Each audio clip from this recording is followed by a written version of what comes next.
So sometimes I go for a run and then afterwards my lower back is tight. And this is one of my favorite things to really loosen the muscles in my lower back and also reduce pain in my lower back.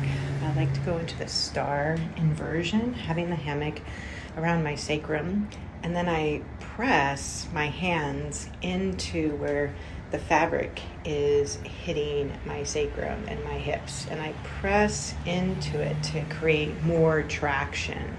I can also press onto my thighs for that same traction, but I really like pressing into the lower back.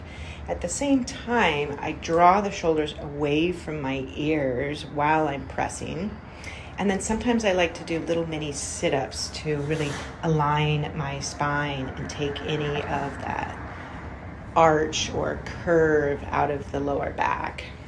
Activating and igniting my core, especially while inverted, also seems to help reduce pain in my lower back. And then I finish with a variation on boat, going into a hollow position and a V position, activating the core and the legs.